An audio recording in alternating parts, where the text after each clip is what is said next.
Hello, folks. Good to see you all.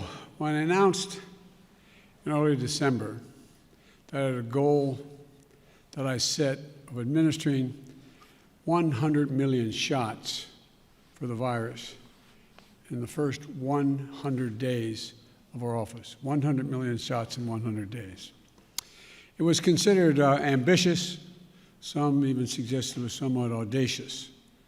Experts said that the plan was, quote, definitely aggressive, and distribution would have to be seamless for us to be successful. One headline simply put it, quote, it won't be easy, end of quote. Well, it wasn't.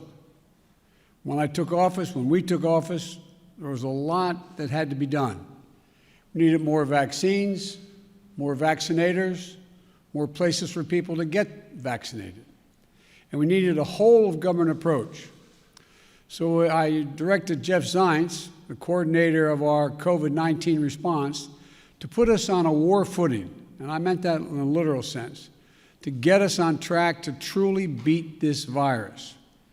And I'm proud to announce that tomorrow, 58 days into our administration, we will have met my goal of administering 100 million shots to our fellow Americans. That's weeks ahead of schedule, and even with the setbacks we faced during the winter storms.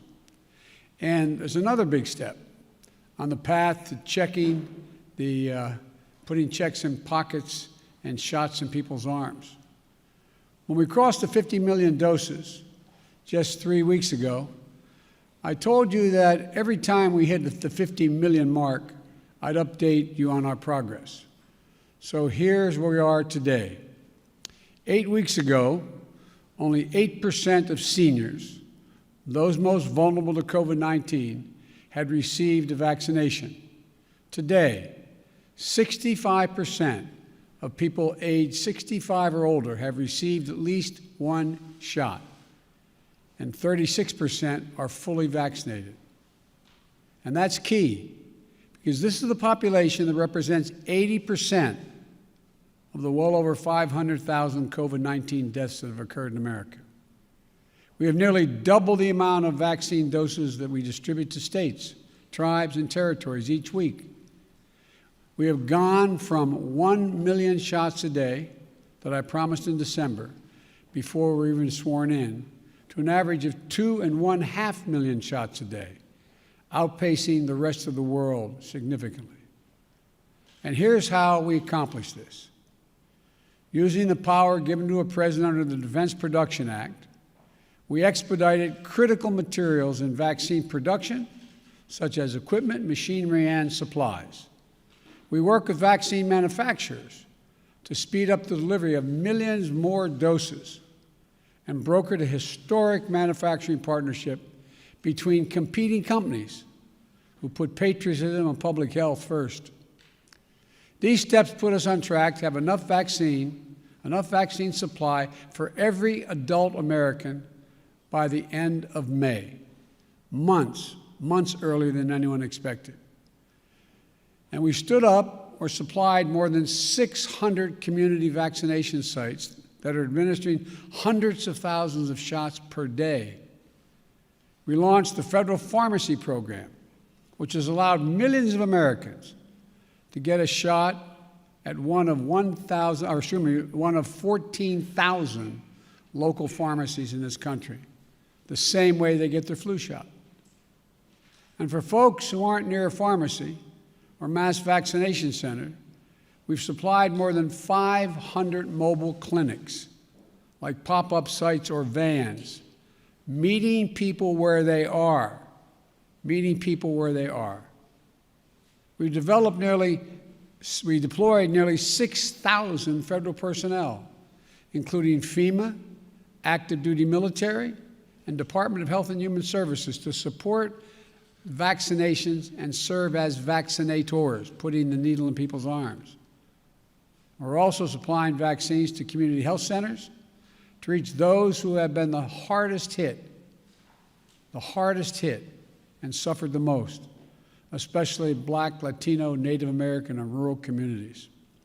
This is really important because we believe that speed and efficiency must be matched with fairness and equity.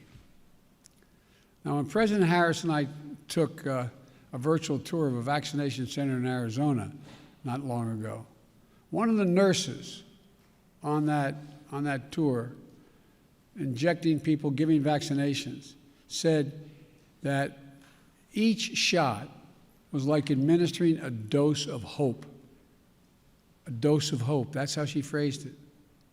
Behind these 100 million shots are millions of lives changed when people receive that dose of hope. Grandparents can hug their grandchildren again. Frontline workers who can show up at their jobs without the same fear they used to have. Teachers with the confidence to head back into the classroom. These milestones are significant accomplishments, but we have much more to do, much more to do. And the American Rescue Plan will help us do it. In addition to the cash payments it provides to you and your families, it also provides the funds to add vaccinators, to supply more community vaccinations, support more community vaccination centers, and increase testing. It'll help us accelerate nationwide efforts to reopen our schools safely. And as I told the nation last week, I've directed all states, tribes, and territories to make all adults eligible to be vaccinated no later than May the 1st.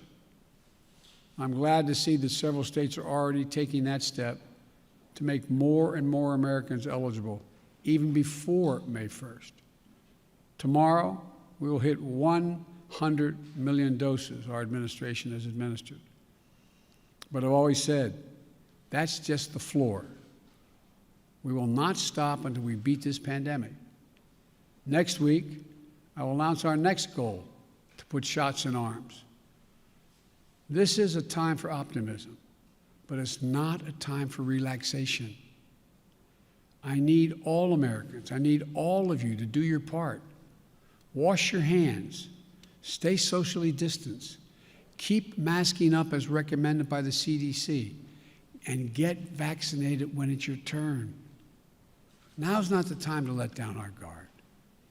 In the last week, we've seen increases in the number of cases in several states. Scientists have made clear that things may get worse as new variants of this virus spread. Getting vaccinated is the best thing we can do to fight back against these variants. While millions of people are vaccinated, we need millions more to be vaccinated. And again, I need you to get vaccinated when it's your term and you're able to do that. I need your help. I need you to help. Not just the country, but your family, your friends, your neighbors. Get them vaccinated as well. If we keep our guard up, stick together, and stick with the science, we can look forward to a 4th of July that feels a bit more normal, with small groups able to gather for cookouts in backyards, and where we began to declare our independence on Independence Day from the virus. Look, together we're going to come through this stronger, with renewed faith in each other and our government that fulfills its most important function, protecting the American people. Let me be clear again. Wearing this mask in the meantime, making sure you wash your hands, making sure you socially distance and listen to the CDC. We've got to reach the point where we have herd immunity, meaning where we have a vast majority of the American people have been vaccinated before we can stop wearing these. So please, please, don't let what you see happening in Europe and you see on television. Keep the faith. Keep wearing the mask. Keep washing your hands. And keep socially distanced. We're going to beat this. We're way ahead of schedule, but we got a long way to go. So I just wanted to bring you up to date. I thank you very much, and may God bless America. May God protect our troops. Thank you so much. Mr. President, Vladimir Putin wants to open